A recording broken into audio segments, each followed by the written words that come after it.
नमस्कार दोस्तों, जेके success point के यूट्यूब चैनल में आपका स्वागत है। तो फ्रेंड्स, आईसीआर आईएआरए टेक्नीशियन एग्जाम है वो आपकी जल्दी 28 फरवरी से शुरू होने वाली है। तो उसके लिए हम सोशल साइंस की क्लासेस पढ़ रहे थे।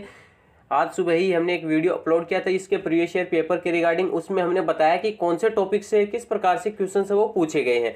तो उसमें जो सबसे इंपॉर्टेंट टॉपिक है वो आपका रहने वाला है वो फेडरलिज्म, मतलब जिसको क्या बोला जाता है, संघवाद बोला जाता है। तो संघवाद वाला टॉपिक है। उससे लास्ट टाइम जब एग्जाम हुआ था 2016 में, तब इससे 2 क्वेश्चन है वो पूछे गए थे। 2 प्रश्न है वो इस अकेले टॉपिक से आए थे।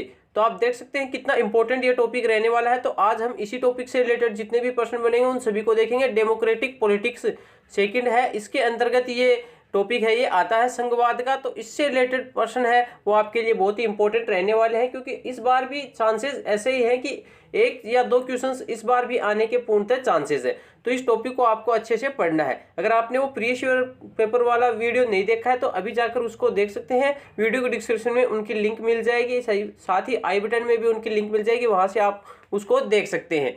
तो आज की इस क्लास को हम शुरू करते हैं। तो फ्रेंड्स, आज का हमारे इसमें फर्स्ट क्वेश्चन है, which of the following countries is example of coming together federation. मतलब निम्नलिखित में से कौन सा देश एक साथ आने वाले संघ का उदाहरण है। मतलब एक साथ आने वाले संघ का उदाहरण है वो हमें बताना है।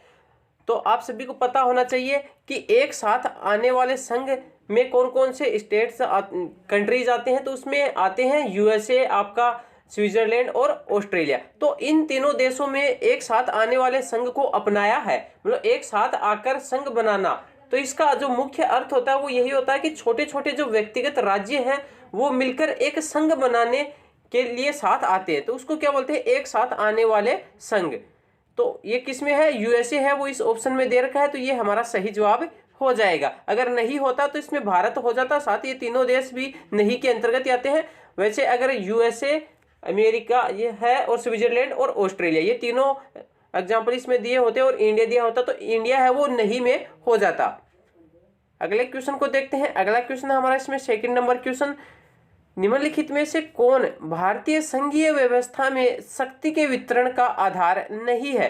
तो भारतीय संघ, भारत को संघों के मतलब भारत वो राज्यों का एक संघ है, तो उसमें कौन सा वितरण प्रणाली है वो भारत के अंदर नहीं है। तो संघ सूची भी, यूनियन लिस्ट भी बनाई गई है, राज्य सूची, संसद सूची है वो नहीं है। तो संसद सूची है वो हमारा इसमें सही जवाब हो जाएगा। तो भारत में जो संघीय व्यवस्था है उसको 3 पार्ट्स में डिवाइड किया गया है, संघ सूची, राज्य सूची और समवर्ती सूची। तो संघ सूची है उसमें प्रतिरक्षा, विदेशी मामले, बैंकिंग, संचार, मुद्रा जैसे राष्ट्रीय महत्व के विषय हैं वो आते हैं। पूरे देश के लिए इन मामलों में एक तरह की नीतियों की जरूरत है, इस कारण इन विषयों को संघ सूची में डाला गया है। संघ सूची में वर्णित विषयों के बारे में कानून बनाने का जो अधिकार है वो केंद्र सरकार के पास ही होता है। मतलब संघ सूची में जो भी विषय आते हैं वो केंद्र के अधीन होते हैं। कौन कौन से विषय हैं इसमें, प्रतिरक्षा, डिफेंस वाला, जो आपका फॉरेन अफेयर्स वाला हो गया, बैंकिंग वाला सेक्टर हो गया, और टेलीकॉम सेक्टर और मुद्रा।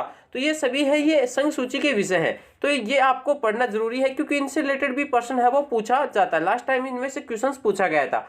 नेक्स्ट इसमें राज्य सूची, राज्य सूची में कौन कौन से विषय आते हैं। तो उन विषय पर सीधा कंट्रोल है वो स्टेट का ही होता है। तो जैसे आप देख सकते हैं पुलिस, व्यापार, वाणिज्य, कृषि, सिंचाई जैसे प्रांतीय और स्थानीय महत्व के विषय हैं। राज्य सूची में वर्णित विषयों के बारे में सिर्फ राज्य सरकार ही कानून बना सकती है। तो वे विषय जिनमें राज्य सरकार ही कानून बना सकती है वो राज्य सूची के अंतर्गत आते हैं। अगली जो आती है वो समवर्ती सूची आती है। समवर्ती सूची में शिक्षा, वन, मजदूर, संघ, विवाह, गोद लेना और उत्तराधिकार जैसे विषय हैं वो आते हैं, जो केंद्र के साथ राज्य सरकारों की साझेदारी में दिलचस्पी में आते हैं। इन विषयों पर कानून बनाने का जो अधिकार है वो राज्य सरकार और केंद्र सरकार दोनों को ही है। लेकिन जब दोनों के कानूनों में टकराव हो तो केंद्र सरकार द्वारा बनाया गया कानून ही मान्य होता है। मतलब एक समवर्ती सूची ऐसी है जिसमें केंद्र और स्टेट दोनों अपना कानून बना सकते हैं, लेकिन इनमें कोई मतभेद हो जाता है तो केंद्र सरकार है वो इसमें कानून बनाती है, वो ही मान्य होता है। तो ये आपको पता होना चाहिए किस प्रकार से इसको डिवाइडेशन किया गया है। अगला क्वेश्चन है, इसमें सभी पदों में से निम्न कम से कम 1/3 पदों के लिए आरक्षित है। मतलब एक नियम आया था जिसमें जो 73वां संविधान संशोधन हुआ था, तो उसमें बताया गया कि जो भी आपके स्थानीय निकाय वगैरह है उनमें चुनाव वगैरह या फिर और भी कोई भी पदों के लिए आरक्षण की बात करें तो उनमें 1/3 जो पद है उनको किनके लिए रिजर्व किया गया है, तो वो महिलाओं के लिए रिजर्व है वो किया गया है। तो ऑप्शन सेकंड महिलाएं हैं हमारा इसमें सही जवाब हो जाएगा। नेक्स्ट क्वेश्चन को देखते हैं। भारत की संघीय व्यवस्था ने राज्य सरकारों के पास उन सभी विषयों पर कानून बनाने की शक्ति है जो में शामिल है। मतलब भारत की संघीय जो व्यवस्था है, जो इसमें संघ बनाने की जो व्यवस्था, फेडरल जो सिस्टम है इंडिया का, उसमें राज्य सरकारों को कौन से विषयों पर कानून बनाने का अधिकार है वो प्राप्त है। तो वो हमें पढ़ा है कि राज्य सूची में जो भी आते हैं विषय, उनके ऊपर कानून है वो राज्य सरकारें हैं वो बना सकती हैं।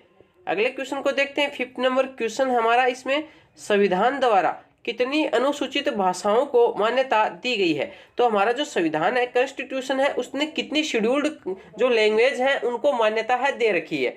तो कितनी भाषाओं को मान्यता दे रखी है, वो टोटल 22 लैंग्वेजेस को मान्यता है वो हमारे संविधान ने दे रखी है, जिसमें एक हिंदी है और उसके अलावा 21 लैंग्वेजेस है। तो हिंदी के अलावा 21 अनुसूचित भाषाएं, beside Hindi there are 21 scheduled language. तो ऑप्शन बी हमारा इसमें सही जवाब है वो हो जाएगा। नेक्स्ट क्वेश्चन को देखते हैं। 6th नंबर क्वेश्चन हमारा, पंचायती राज प्रणाली में शामिल है। जो पंचायती राज सिस्टम जो बनाया गया है, तो उसके अंदर क्या क्या चीजें हैं वो, कौन कौन से स्तर है वो शामिल है। तो पंचायती राज प्रणाली के अंदर आपका गांव आता है, ब्लॉक आता है और जिला आता है। क्या क्या हो जाएगा, गांव, ब्लॉक और जिला। तो ऑप्शन 4 है वो हमारा इसमें सही आंसर हो जाएगा। नेक्स्ट क्वेश्चन है इसमें 7 नंबर क्वेश्चन, निम्नलिखित में से कौन सा राज्य अपनी भाषाई पहचान के कारण नहीं बनाया गया था। तो 4 ऑप्शनों में से बताना है कि कौन सा राज्य है जो अपनी भाषा के कारण मतलब अलग राज्य नहीं बनाया गया, उसकी कोई अलग कारण था जिस कारण उसको अलग स्टेट है वो बनाया गया था। तो वो कौन सा आ जाएगा, वो हमारा उत्तराखंड। उत्तराखंड है, उसको भाषाई आधार पर अलग नहीं बनाया गया था, बल्कि उत्तराखंड, नागालैंड, झारखंड, ये 3 स्टेट हैं, उनको संस्कृति, भूगोल और जातीयता के आधार पर अलग राज्य है वो बनाया गया था। वहीं आंध्र प्रदेश है वो पहला भाषाई आधार पर अलग बनाया गया राज्य था।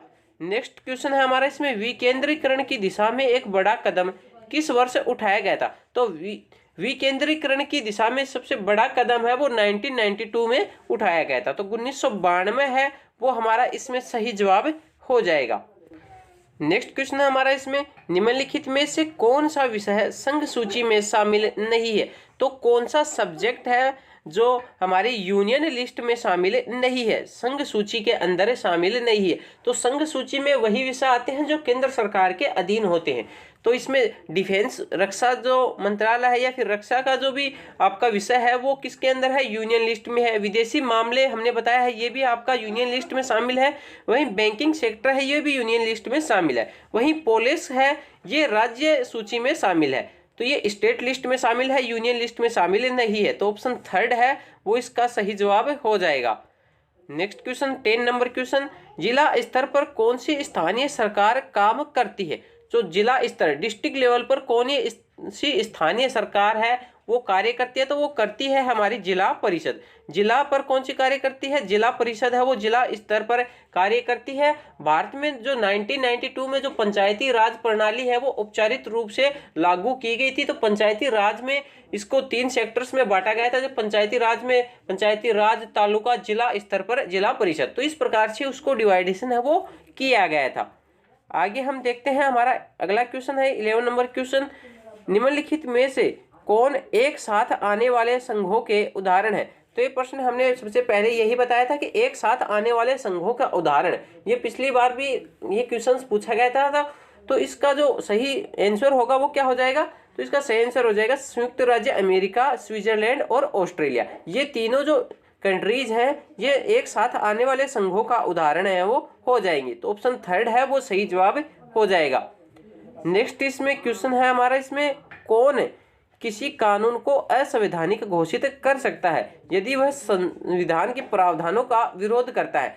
तो कौन व्यक्ति है या फिर कौन एक संस्था है जो किसी भी कानून को असंवैधानिक है वो घोषित कर सकता है यदि वह संविधान के प्रावधानों का क्या करता है, विरोध करता है। मतलब कोई भी कानून है वो बनकर आया है और वो संविधान में बनाए गए जो प्रावधान है उनका क्या करता है, उल्लंघन करता है या फिर विरोध करता है। तो उनको कौन असंवैधानिक घोषित कर सकता है, तो वो भारत की जो न्यायपालिका है, न्यायपालिका में आप मान सकते हैं सुप्रीम कोर्ट है वो इन जो कानून बनाए गए हैं उनको असंवैधानिक है वो घोषित कर सकता है आर्टिकल 13 के अनुसार। आर्टिकल जो 13 है उसके अनुसार उसको ये शक्ति दे रखी है कि वो कोई भी अगर संविधान के प्रावधानों के खिलाफ कोई अगर कानून बनता है तो वो उसको असंवैधानिक घोषित कर सकता है। नेक्स्ट इसमें 13 नंबर क्वेश्चन, केंद्र राज्य संबंधों का पुनर्गठन एक और तरीका है जिसमें मतलब केंद्र और राज्य के संबंधों का पुनर्गठन है वो किया गया। तो उसका एक और मुख्य जो पॉइंट है, तरीका है वो क्या है कि इससे कि संघवाद है वो क्या बनता है, मजबूत बनता है। फेडरलिज्म इज टेस्ट मतलब जो आपका संघवाद बनता है वो क्या और मजबूत हो जाता है केंद्र राज्य का संबंध का जब पुनर्गठन होता है। तो नेक्स्ट क्वेश्चन है हमारे इसमें, अवशिष्ट विषयों से क्या तात्पर्य है। अवशिष्ट विषय हमसे पूछा गया है। तो अवशिष्ट विषय उन विषय को कहा जाता है जो विषय केंद्र जो आपकी कौन सी हो जाएगी, संघ सूची, राज्य सूची और समवर्ती सूची, इन तीनों सूचियों के अलावा जो विषय बच जाते हैं उनको क्या बोला जाता है, अवशिष्ट विषय के रूप में उनको माना जाता है। और वे सब विषय किसके अधीन होते हैं, केंद्र सरकार के अधीन होते हैं। तो विषय जो किसी सूची के अंतर्गत नहीं आते, तो ऑप्शन 4 है वो हमारा इसमें सही जवाब हो जाएगा। अगला क्वेश्चन हमारे इसमें, ब्लॉक स्तर पर सरकार को क्या कहा जाता है। जो ब्लॉक लेवल पर जो गवर्नमेंट होती है उसको क्या बोला जाता है। तो ब्लॉक स्तर पर जो गवर्नमेंट होती है उसको पंचायत समिति के नाम से जाना जाता है। अलग अलग स्टेट में इसके नाम है वो आपको अलग अलग मिल जाएंगे कि कहाँ पर पंचायत समिति नाम मिल जाएगा, कहाँ पर इसका जो क्षेत्र समिति, जनपद पंचायत या फिर संघ परिषद। तो इस प्रकार के इसके अलग अलग नाम है वो हो सकते हैं। तो ब्लॉक स्तर पर जो सरकार होती है उसको पंचायत समिति है वो बोला जाता है। नेक्स्ट क्वेश्चन है इसमें, संघ सूची में कानून बनाने का जो अधिकार है वो किसे प्राप्त होता है। तो संघ सूची में कानून बनाने का जो अधिकार होता है वो केंद्र सरकार को प्राप्त होता है। सेंट्रल गवर्नमेंट होती है वही संघ सूची में अपना कानून है वो बना सकती है। नेक्स्ट इसमें है, संविधान के अनुसार अधिकाधिक उद्देश्यों के लिए अंग्रेजी का उपयोग बंद करना था। मतलब हमारा जब संविधान बना था 1950 में जो इस संविधान लागू किया गया था, तब उस समय भारत में जो अंग्रेजी है उसका उपयोग को बंद करने के लिए एक प्रावधान किया गया था कि 1965 तक अंग्रेजी का जो उपयोग है वो बंद हो जाना चाहिए। परंतु इसके विरोध में कई स्टेट्स में दंगे हो गए थे, विरोध है वो हो चुका था। ज्यादातर जो विरोध है वो तेलंगाना में हुआ था, तो उस कारण वहां पर क्या हो गया था, इसको बंद करना पड़ा। सरकार को ये मानना पड़ा कि अंग्रेजी है वो भी आप इस्तेमाल कर सकते हैं। जो आधिकारिक उद्देश्य है उनमें अंग्रेजी और हिंदी दोनों को मान्यता है वो दी गई थी। नेक्स्ट क्वेश्चन है हमारे इसमें, भारत में अनुसूचित भाषाओं की संख्या है। तो भारत में जो शेड्यूल्ड लैंग्वेज है उनकी संख्या है वो कितनी है। तो टोटल 22 लैंग्वेज है, हिंदी है वो इसी में शामिल है, हिंदी और उसके साथ 21 लैंग्वेजेज और हैं।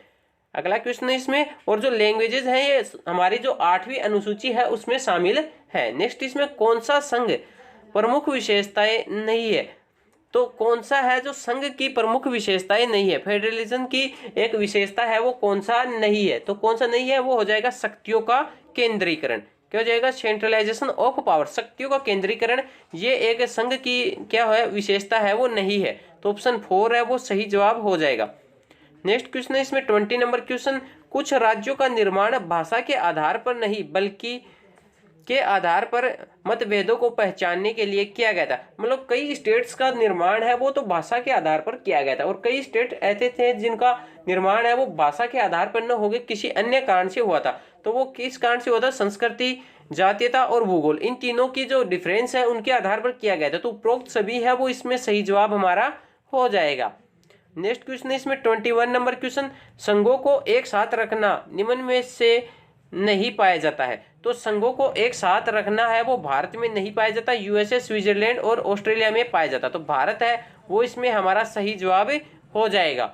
नेक्स्ट क्वेश्चन है हमारा इसमें 22 नंबर क्वेश्चन, भाषाई राज्यों का निर्माण के लिए पहली और एक बड़ी परीक्षा थी। मतलब भाषाई आधार पर राज्यों का निर्माण करने के लिए सबसे जो बड़ी टेस्ट था या सरकार की परीक्षा थी वो क्या थी कि हमारे देश में जो लोकतांत्रिक राजनीति है उसके कारण है वो भाषाई आधार पर राज्यों को निर्माण करना है वो बहुत बड़ी एक क्या थी, चुनौती थी। तो ऑप्शन 3 लोकतांत्रिक राजनीति हमारे देश में है वो इसमें सही जवाब हमारा हो जाएगा।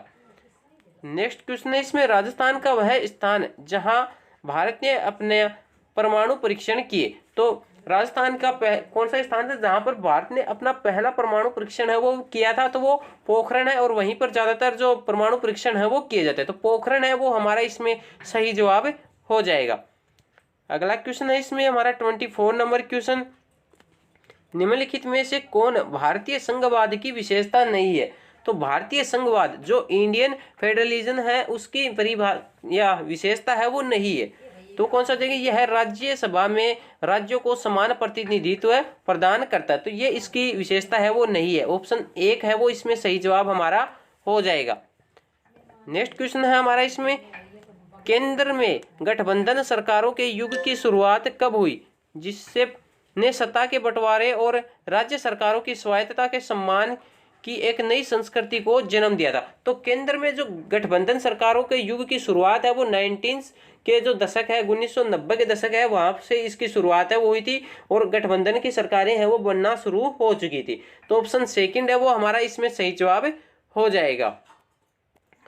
तो डियर फ्रेंड्स ये थे जो संघवाद वाला टॉपिक है उससे रिलेटेड कुछ इंपॉर्टेंट क्वेश्चंस। आशा करते हैं आपको वीडियो पसंद आएगा। वीडियो पसंद आए तो प्लीज वीडियो को लाइक करें, कमेंट करें, अपने दोस्तों में ज्यादा से ज्यादा शेयर करें। अगर आप चैनल पहली बार है तो चैनल को सब्सक्राइब जरूर करें, साथ ही हमारा टेलीग्राम चैनल है वो भी ज्वाइन कर ले, वहां पर आपको इन सब क्लासेज की PDF है वो वहां पर आपको मिलने वाली है। धन्यवाद।